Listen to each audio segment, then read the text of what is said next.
Muy bien, pues vamos a pasar ahora al tiempo de meditación. Como habéis visto ya en la introducción, en la presidencia, hoy nos toca hablar sobre Nehemías capítulo 8, y esto está relacionado con todas las fiestas a las cuales hemos ido haciendo alusión cuando habéis leído sobre una y cuando habéis leído sobre la otra. Y empiezo haciéndote y haciéndome a mí mismo una pregunta, y es: ¿qué es lo que te ocurre cuando lees la Biblia? Hoy hablaremos sobre esto. ¿Qué es lo que te ocurre cuando lees la Biblia? En el capítulo 8 de Nehemías, lo que ha pasado es que Nehemías, juntamente con el pueblo, ya ha terminado de reconstruir la muralla.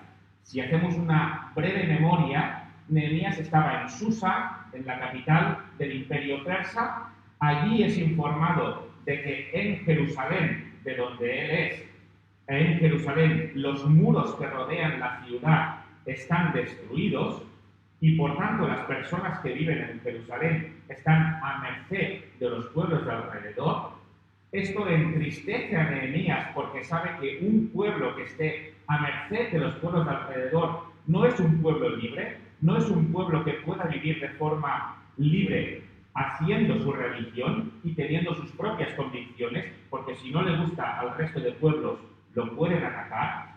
Esto pone muy triste a Nehemías, se pone a orar, le pide al rey Artajerjes permiso para volver a Jerusalén y para de esta forma reedificar las murallas. Artajerjes le da permiso, él va hacia Jerusalén y ahí, como un buen líder que él es, logra que el pueblo se una a este proyecto de reedificar las murallas y reedifican las murallas. Después de muchos problemas, porque como sabéis, los pueblos de alrededor les iban a atacar, de manera que tenían que estar trabajando con el pico y la pala para hacer el muro y con la espada aquí, por si les venían a atacar. No podían ni siquiera dormir tranquilos, tenían que haber guardias por si les atacaban. Pero después de todos estos problemas, consiguen reedificar el muro.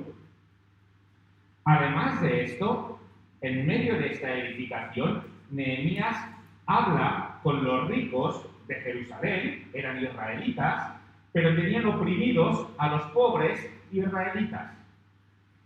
De manera que incluso los pobres habían perdido sus tierras y habían tenido que dar sus hijos para pagar lo que debían. Y Nehemías dice: esto no puede ser así. Por tanto, ricos, devolved lo que es de los pobres a los pobres para que dejen de ser pobres. Y esto, que cuesta mucho porque está tocando precisamente el dinero, consigue que lo hagan. De esta forma, Nehemías ha vuelto, ha conseguido implicar al pueblo en la reconstrucción de las murallas y en 52 días tienen las murallas hechas. Y además ha conseguido que cambien de actitud los ricos, de manera que los pobres ya no estaban viviendo en esa pobreza, y además de todos estos cambios positivos, ahora Jerusalén era segura y podían vivir bien su religión, el judaísmo. Dios puso en el corazón de Nehemías hacer esto, y Nehemías ya lo hizo, juntamente con el pueblo. Y yo os pregunto, si aquí hubiese terminado la obra de Nehemías, ¿hubiese sido un éxito? Porque Dios le dijo, puso en su corazón, que volviera a Jerusalén y que reconstruyera las murallas. Él volvió a Jerusalén y reconstruyó las murallas. Y además enseñó al pueblo lo que tenía que hacer. Las murallas estaban reconstruidas. Incluso había conseguido que los israelitas, que casi todos vivían en la campiña, no vivían dentro de la ciudad, vivían fuera porque es donde tenían sus ganados y donde tenían sus tierras con conreo. Allí algunos decidieron entrar en la ciudad y repoblar la ciudad. Nehemías ha conseguido ya todo esto. ¿Es un éxito su misión, habiéndolo conseguido? Supongo que todos estaremos de acuerdo en que si todo lo que consigue Nehemías es esto, aspectos físicos y ningún cambio en la vida espiritual del pueblo, su tarea hubiera valido muy poco. La reconstrucción de las murallas, el hecho de implicar al pueblo en el trabajo, es algo importante. Pero de nada sirve si no hay una regeneración espiritual del pueblo. Por tanto, aunque a nivel físico podríamos pensar que hasta aquí la misión ha sido un éxito, la realidad es que hasta aquí la misión solo ha empezado. A partir de ahora vendrá lo que determinará si es un éxito o no lo es, que es lo que veremos hoy.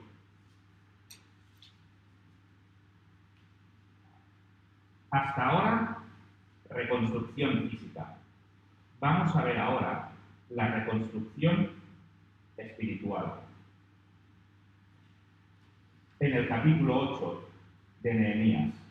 Para ponernos en contexto, no mucho tiempo después, aproximadamente medio mes después de todo este trabajo de reconstrucción de la muralla, cientos de hombres, mujeres y niños se congregan en Jerusalén para celebrar la llegada del nuevo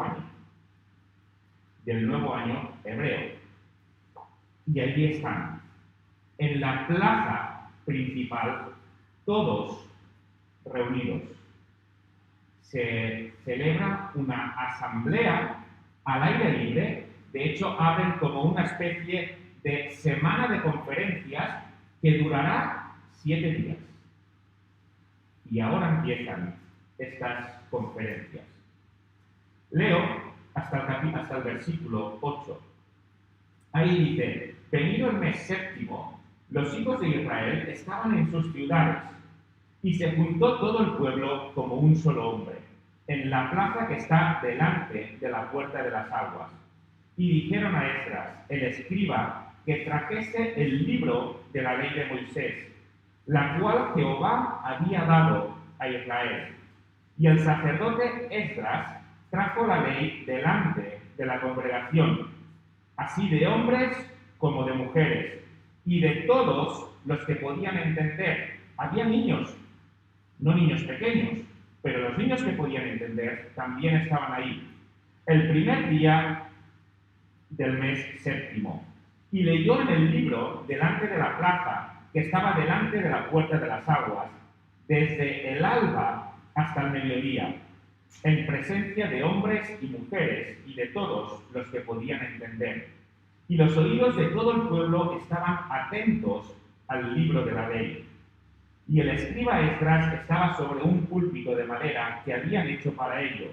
Y junto a él estaban Matatías, Sema, Anías, Urías, Hilcías, Maasías, y a su mano derecha y a su mano izquierda, Pedaías, Misael, Malquías, Asum, Hasbadana, Zacarías y Mesulam. Abrió pues Esdras el libro a ojos de todo el pueblo, porque estaba más alto que todo el pueblo. Y cuando lo abrió, todo el pueblo estuvo atento. Bendijo entonces Esdras a Jehová, Dios grande. Y todo el pueblo respondió: Amén, amén, alzando sus manos. Y se humillaron y adoraron a Jehová, inclinados a tierra. Y los levitas, Yeshua, Bani, Serebías, Jamín, Acub, Sabetai, Odías, Maasías, Kelita, Azarías, Jozabed, Anán y Pelaía, hacían entender al pueblo la ley. Y el pueblo estaba atento en su lugar, y leían el libro de la ley de Dios claramente, y ponían sentido de modo que entendiesen la lectura. Fijémonos en varios aspectos de este texto. El primero de ellos, la actitud del pueblo. El pueblo, lo hemos leído en el versículo 1, pide a Esdras que traiga el libro de la ley de Moisés. Hasta ahora, las buenas iniciativas habían sido de Nehemías. Nehemías es quien había impulsado el trabajo de reconstruir las murallas. Nehemías es quien había impulsado el trabajo de hacer que fueran gente de la campiña israelitas hacia adentro, hacia Jerusalén. Nehemías es quien había tomado la iniciativa para que los ricos dejaran de oprimir a los pobres. Hasta ahora, todas las buenas iniciativas las había tomado Nehemías y el pueblo le había seguido, pero las iniciativas eran de Nehemías. En este caso, el pueblo es quien toma esta buena iniciativa. El pueblo empieza a reaccionar a lo que Dios quiere. Y es el mismo pueblo el que pide a Esdras, el sacerdote, que traiga la ley. Es como si el pueblo hubiera estado dormido durante tiempo. Pero a través del trabajo de Nehemías, poco a poco, observando lo que es el ejemplo de Nehemías, el pueblo haya ido despertando. Y despierta hasta el punto en que dice, muy bien, Esdras, tráenos la ley y lee la ley delante de nosotros.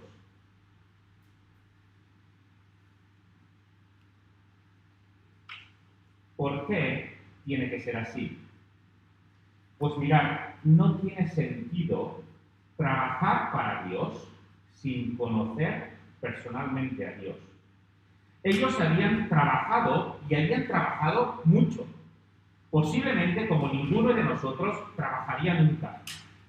Cansados, agotados, llevando piedras, con la espada puesta, con peligro de muerte, habían trabajado mucho. Pero de nada sirve todo este trabajo para Dios si realmente no conocen a Dios. Y ellos se están dando cuenta de esto. Que una cosa es trabajar para Dios y otra cosa es conocer al Dios para el cual trabajas. Y quieren solucionar esto. ¿Cuál es otro punto que tiene el pueblo? Y es que el pueblo tiene mucho interés en conocer la Biblia. El pueblo es quien toma la iniciativa, en primer lugar. En segundo lugar, el pueblo tiene mucho interés en conocer la Biblia. Fijémonos en estos versículos. Todos los que podían entender, había niños, hombres, mujeres y también niños, que tenían suficiente capacidad intelectual como para poder entender desde el alba hasta el mediodía. Si convocáramos nosotros unas conferencias bíblicas que empezaran a las 6 de la mañana y que terminaran a las 12 del mediodía, durante 7 días, yo no quiero hacer la prueba para ver cuál sería el resultado. Pero lo cierto es que ellos estaban ahí. Cuando salía el sol, estaban ahí para escuchar la palabra de Dios. Qué cambio, respecto a cómo eran antes. Ellos mismos toman esa iniciativa. Versículos 3, 5 y 7, y cuando en la Biblia se nos repite algo, es para que nos fijemos en ese algo, nos dice, estaban atentos. No se trata de estar ahí en la plaza, con todo el pueblo, tomando un cafelito y hablando de sus cosas, sino que se trata de estar en la plaza, con todo el pueblo, estando atentos a lo que Esdras y los levitas estaban diciendo. No era una reunión social para saber qué tal le iba la vida a uno y le iba la vida al otro. Para eso tendrían otro tiempo, también previsto por Dios. Aquí se trataba de estar atentos todas estas horas a lo que Dios quería. Y versículo 6 vemos que se humillaron y adoraron a Jehová, inclinados a tierra. Esta es una actitud de sumisión. quien se inclina hacia alguien reconoce la superioridad de este alguien y se somete a este. ¿Por qué el pueblo tiene ahora este interés? Es un interés muy grande. ¿Por qué ahora este pueblo tiene este interés? Fijémonos en por qué. Por su disposición a obedecer. Esto lo veremos en los versículos 13 al 18. Por eso hemos cantado también esta canción. Mi mejor adoración es la obediencia. No que tenga una voz preciosa y que pueda encandilar a todos con mis cantos de alabanza, sino que mi mejor adoración es la obediencia. ¿Por qué este pueblo tiene este interés? Porque este pueblo ahora quiere obedecer. Dios los ha ido llamando paso a paso.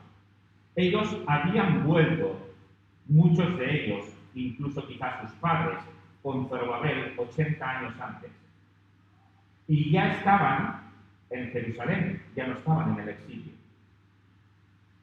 Pero habían vuelto a descuidar a Dios. Y aunque estaban en Jerusalén, aunque estaban entre el pueblo de Dios, donde debía de estar el pueblo de Dios que le obedecía, aunque estuvieran ahí físicamente, en realidad no le obedecían. Y vivían ignorando lo que Dios decía. Llega Nehemías, un líder con un buen ejemplo, y este pueblo empieza a reaccionar. Y este pueblo empieza a ver que hay otra forma de vivir. Y que hay otra forma de vivir según el Dios de sus padres, que habían olvidado. Y ahora están dispuestos a volver. Ha habido poco a poco una renovación. Nehemías les anima a trabajar. Nehemías les anima también a dar a los demás, a los pobres, ya lo habían hecho anteriormente y también se lo pide en este texto. Les anima a comportarse como Dios dice y a recuperar la importancia de Jerusalén. A través de todo esto, Dios ha ido llamando poco a poco, a este pueblo para que vuelva hacia Él. Están a punto de vivir una restauración espiritual. ¿Y por qué digo una restauración espiritual? Fijémonos en algo importante. No era una renovación puntual de su compromiso con Dios. ¿Por qué? Porque estaban muy lejos de Dios. No es como si era un pueblo comprometido que viene a la fiesta de los tabernáculos y renueva otra vez su compromiso con Dios, pero ya vive en compromiso con Dios. No era esta su circunstancia. Ellos estaban viviendo lejos de lo que Dios quería que hicieran. Por lo tanto, no es una renovación, pero tampoco es una conversión, porque no eran pueblos paganos que no conocieran a Jehová, que de repente se les predica el Evangelio y creen. Ellos eran israelitas, ellos conocían lo que tenían que hacer, ellos sabían de las tradiciones, no de una forma profunda, pero sí lo conocían. Sí sabían que tenían un Dios al cual estaban desobedeciendo, pero les daba igual. Por lo tanto, no era una conversión. No venían de no saber a saber, sino que pasan de saber a querer saber y hacer, lo cual es bastante diferente. Se trataba de regresar a Dios, de regresar al Dios que habían dejado, para dejar de vivir como el resto de pueblos. Ellos estaban rodeados de pueblos paganos y pueblos que tenían la intención y la voluntad de que ellos no vivieran en la religión del Dios verdadero. Y les atacan, incluso para conseguirlo. Y ellos ya se habían acostumbrado.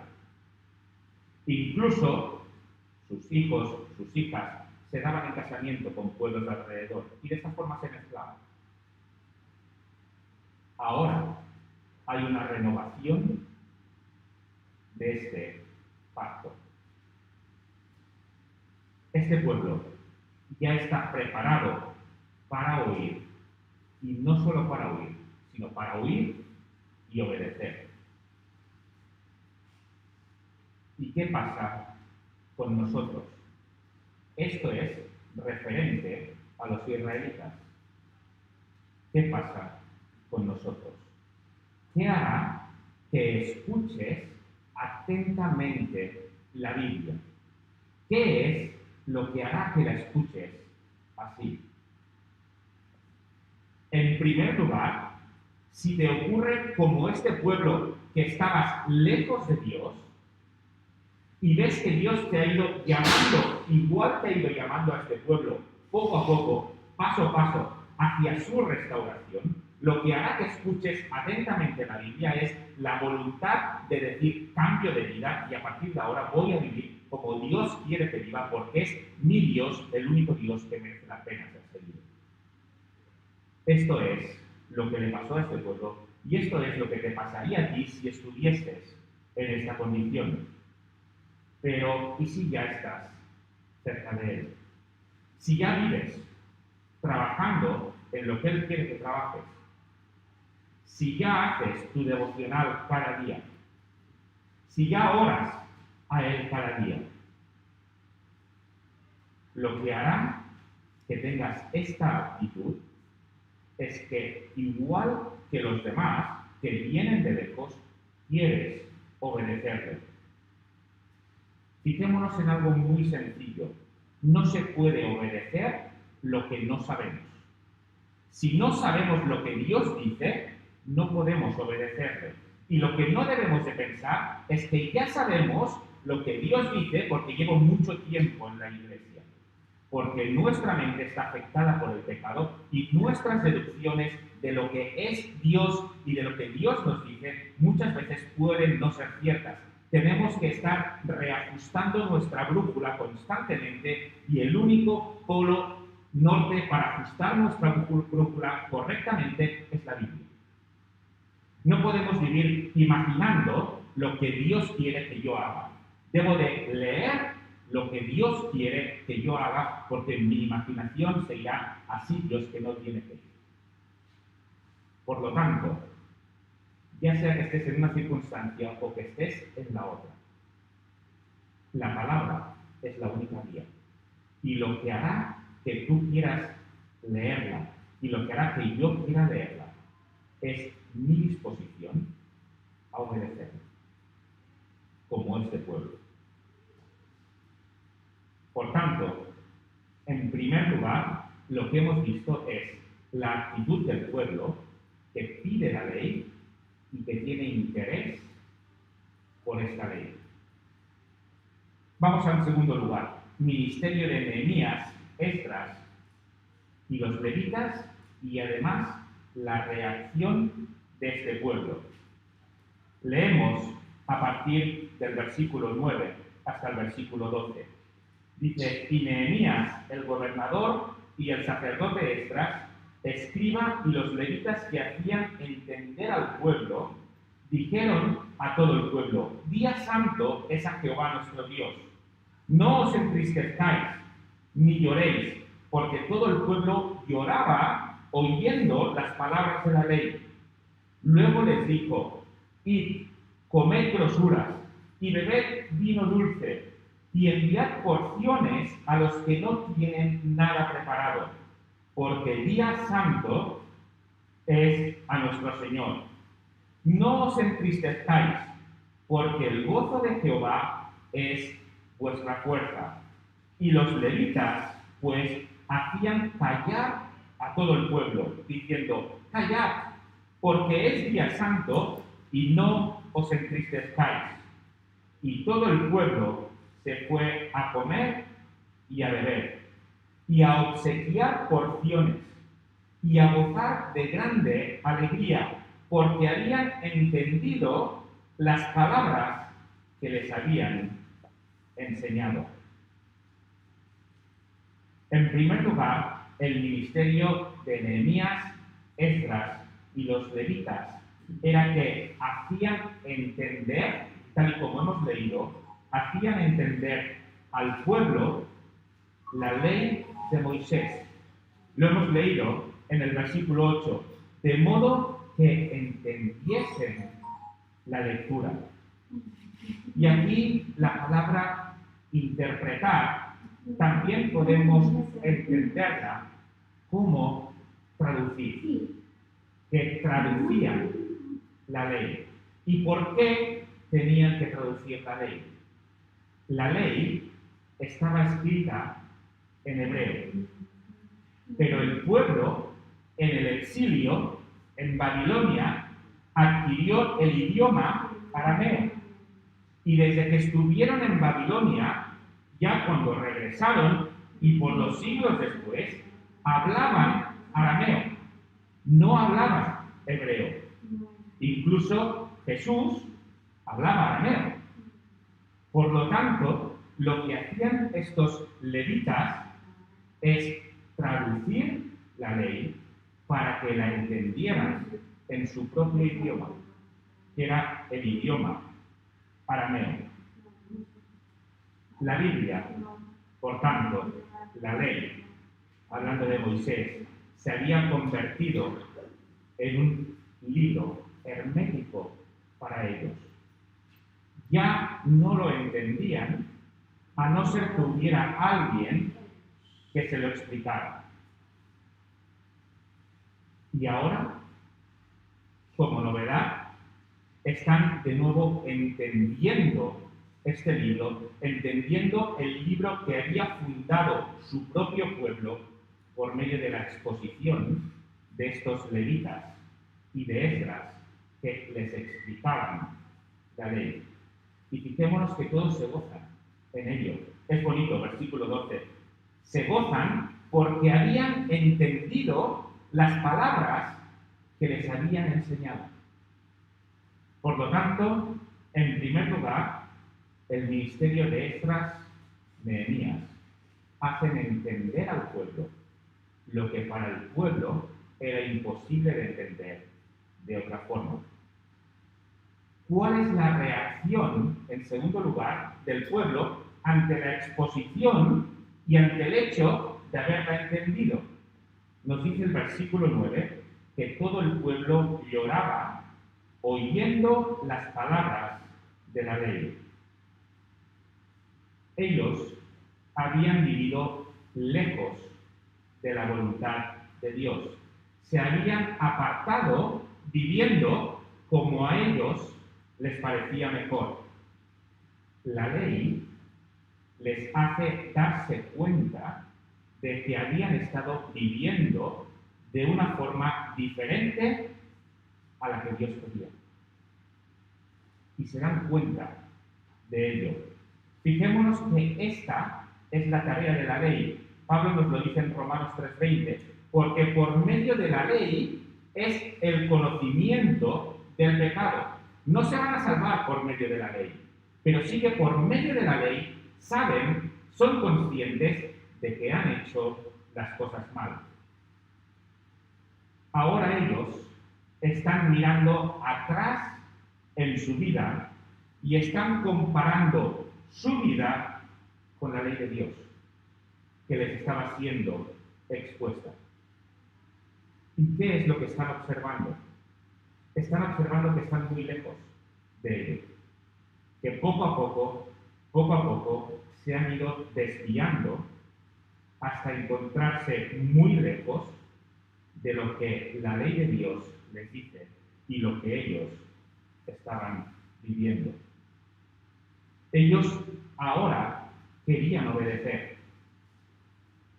Con sinceridad querían obedecer. Lo habían demostrado antes, cuando han empezado a reconstruir las murallas y cuando habían cambiado lo que estaban haciendo mal, cuando Nehemías se lo dice.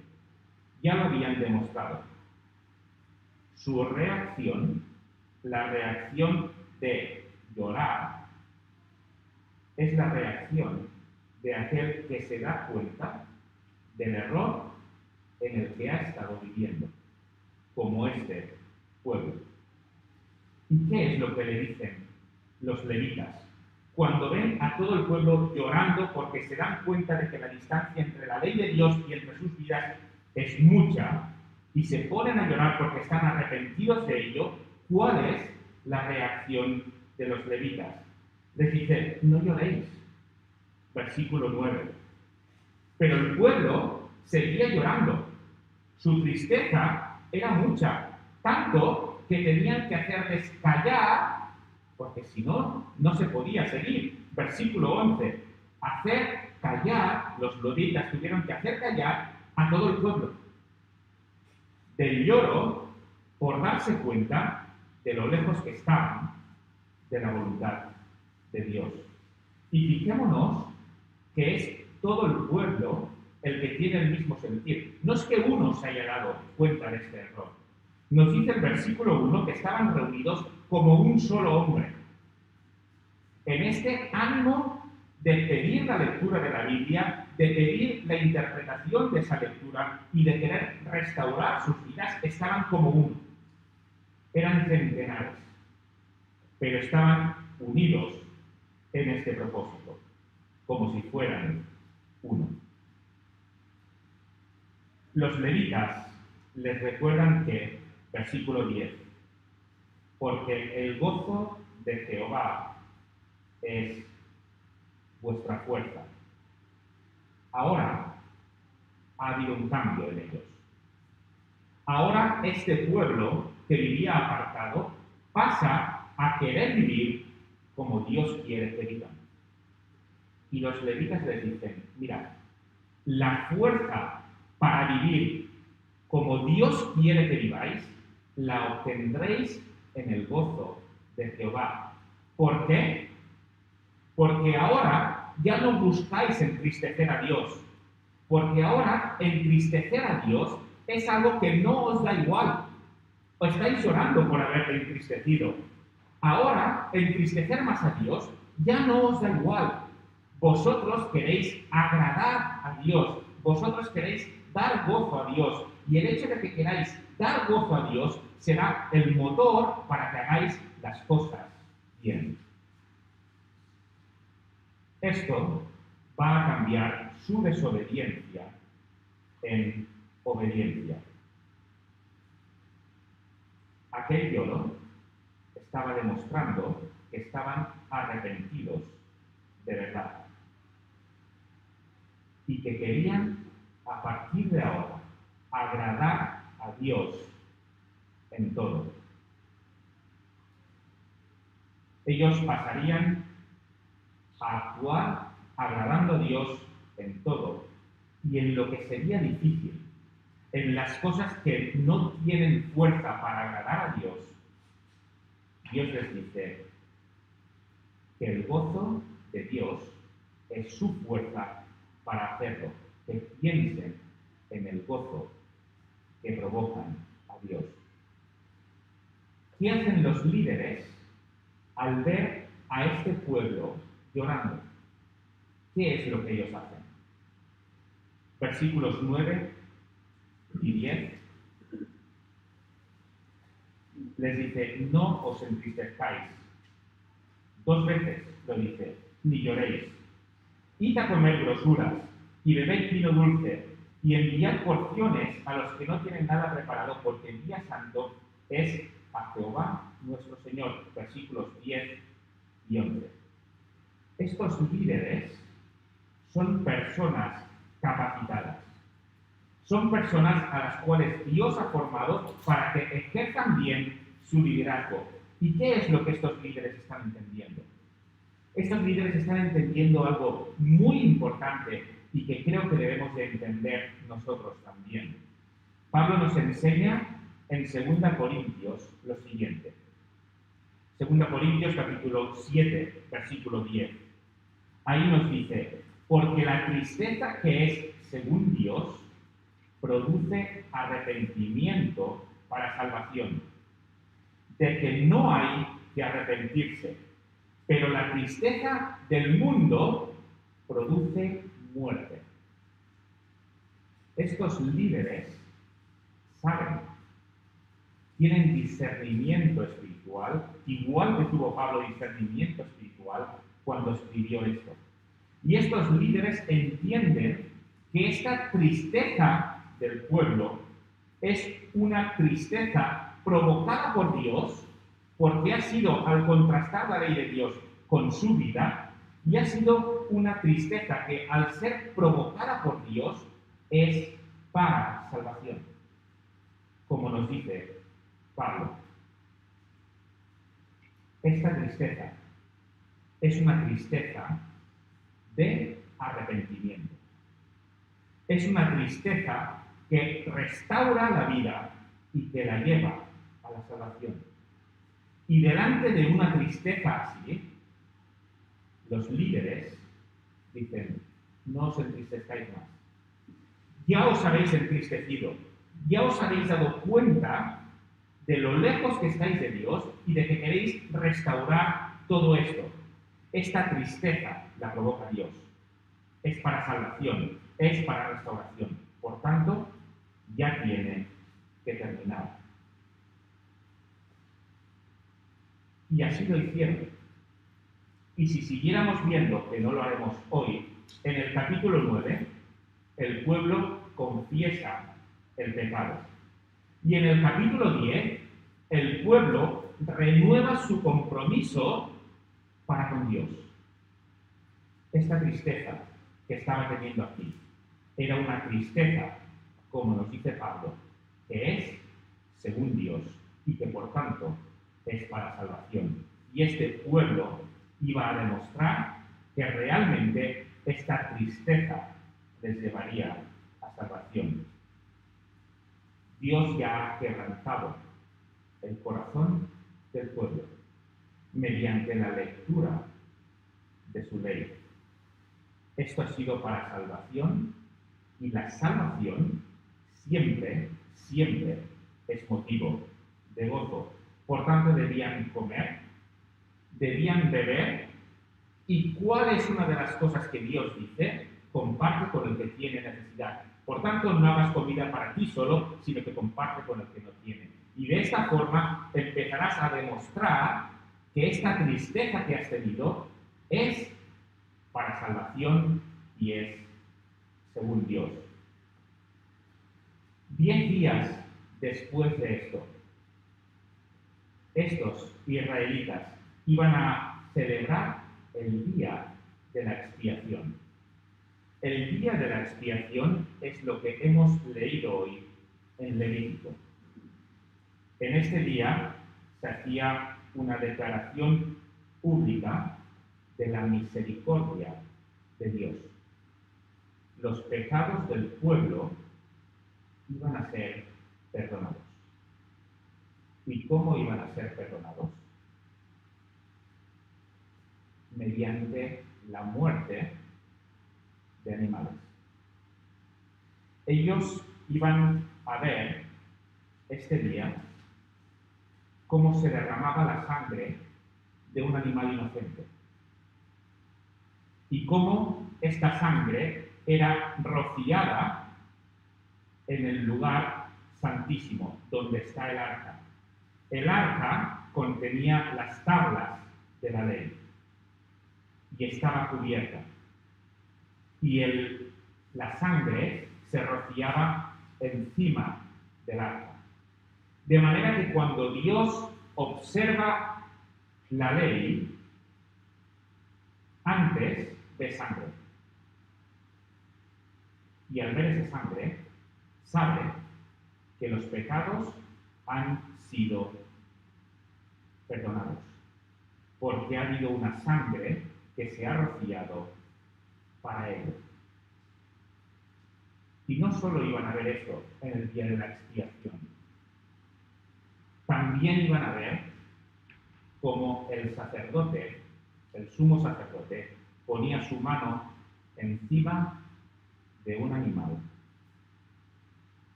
transmitía al animal los pecados del pueblo y lo mandaba al desierto.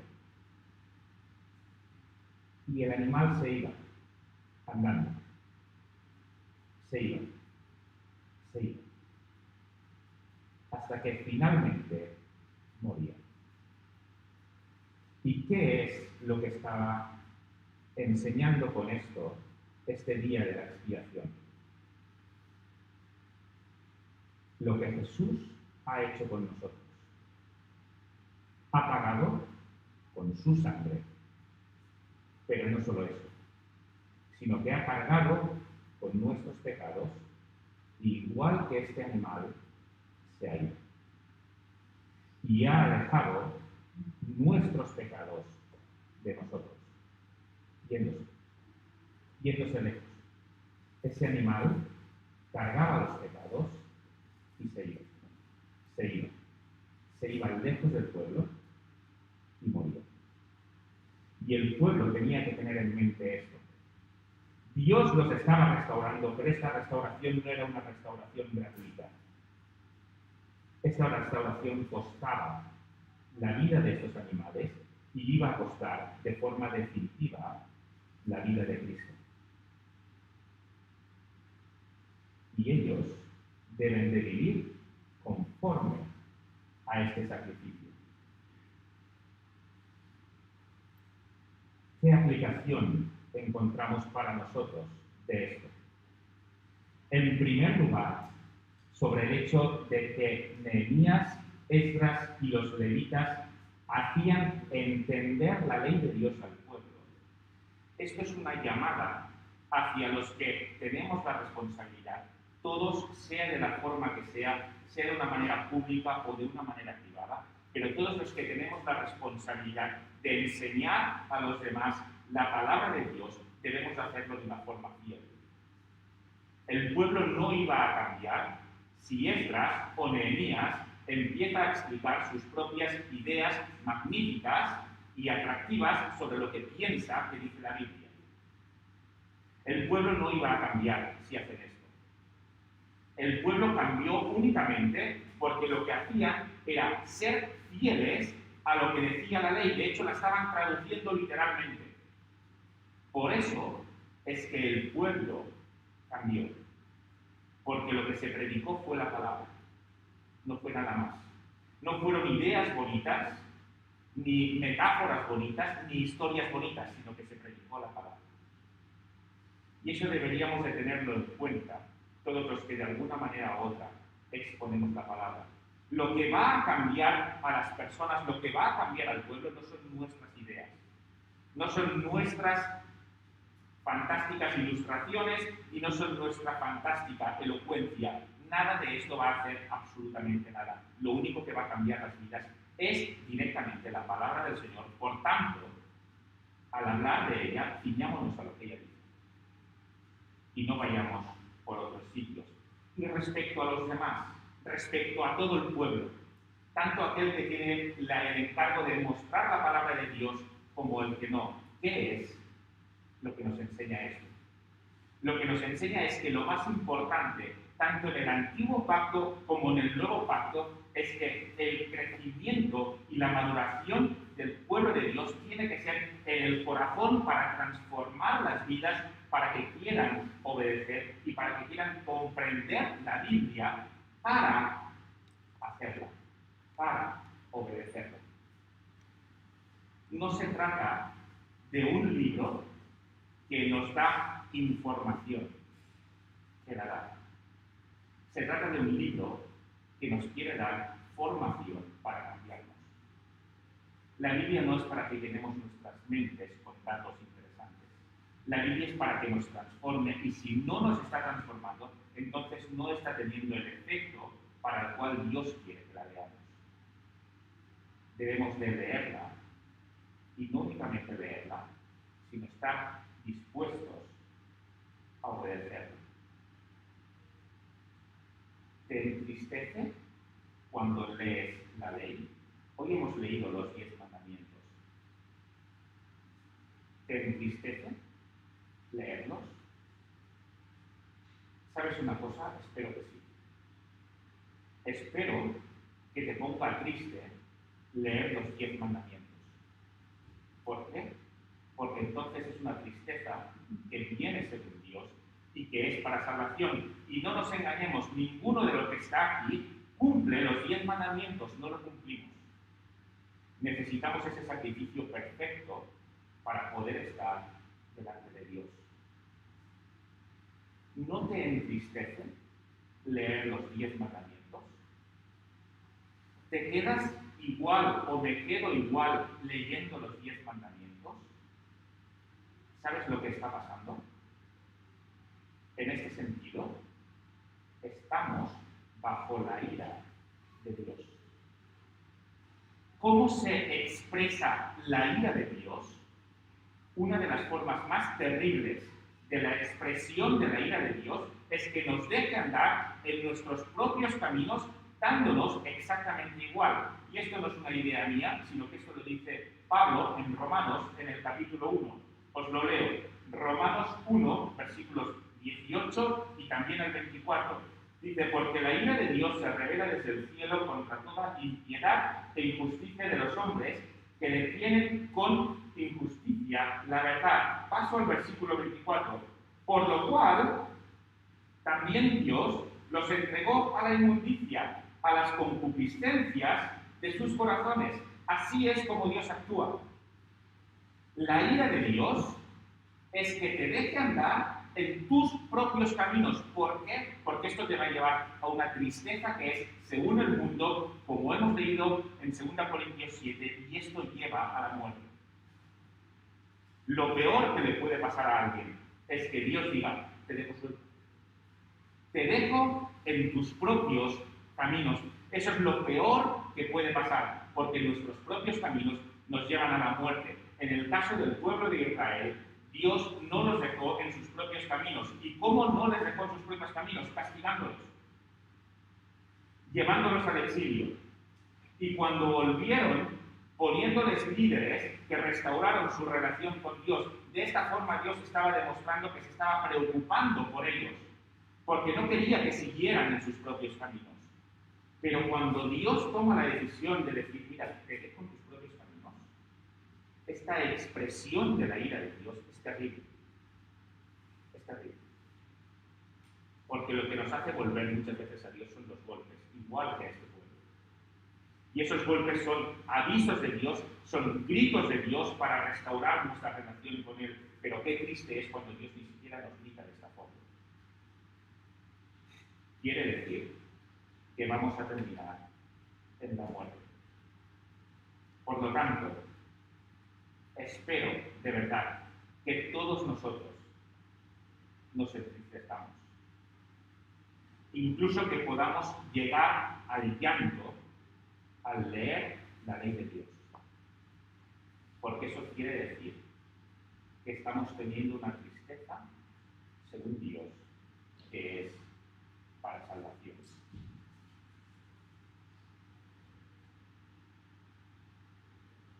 Hemos visto hasta ahora, en primer lugar, la actitud del pueblo que pide la ley y que tiene interés.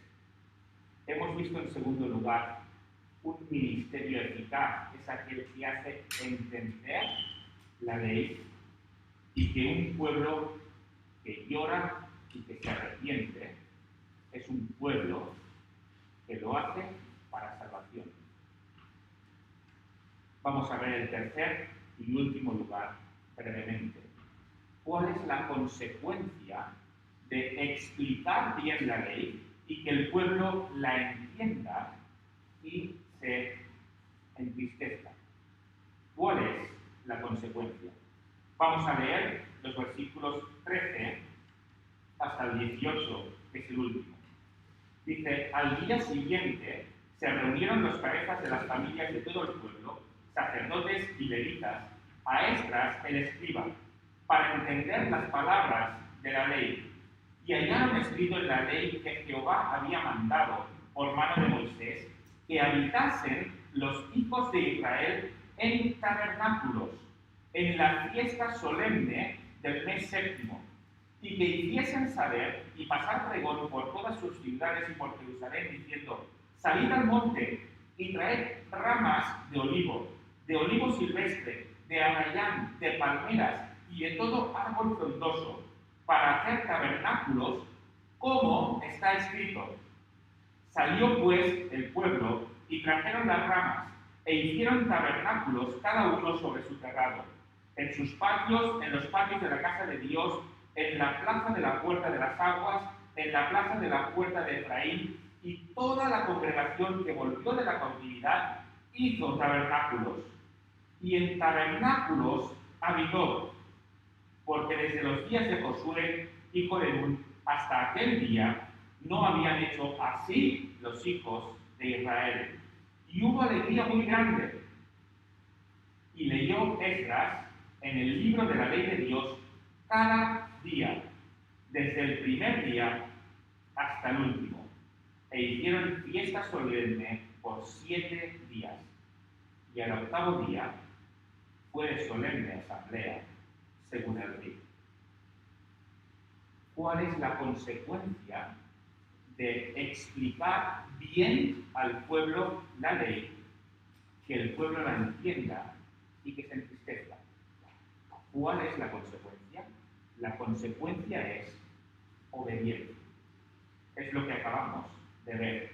La lectura del segundo día les lleva a recordar al pueblo que en ese mismo mes en el que están tendrán que celebrar la fiesta de los tabernáculos, la fiesta a la cual hemos leído antes.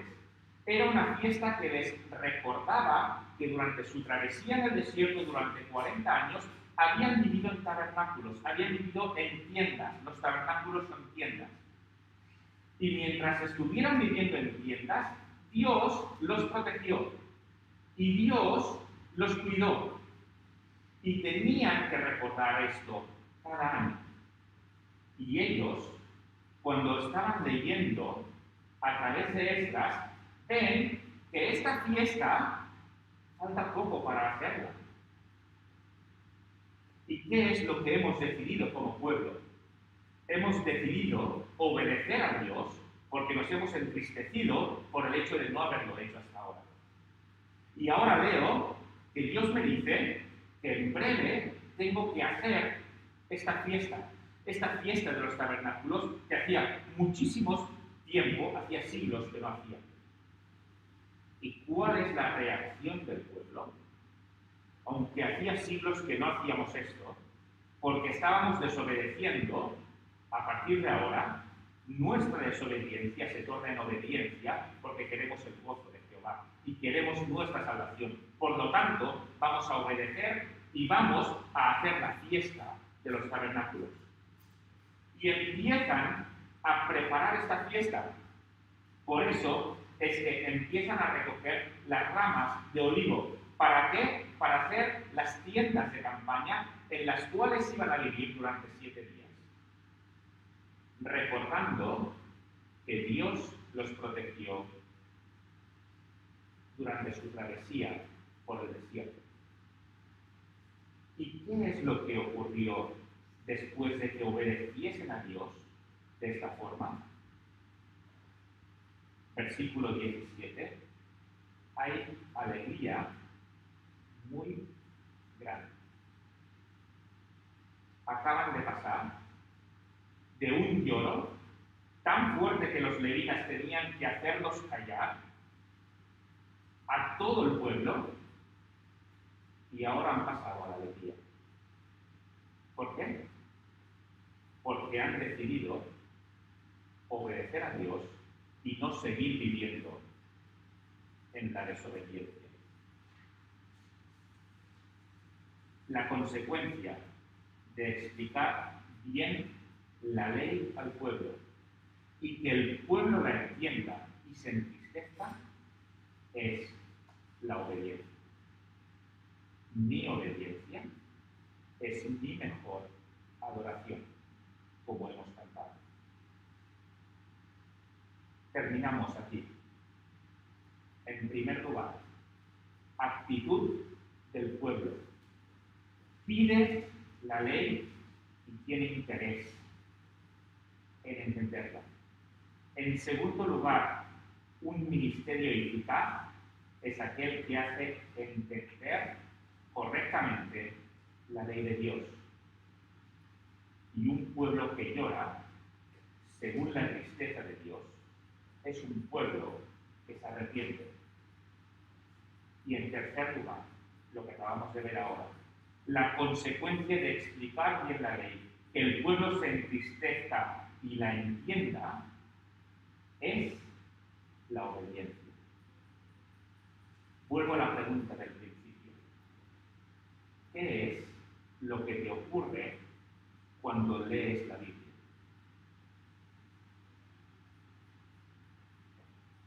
Creo que todos deberíamos de pasar por este proceso.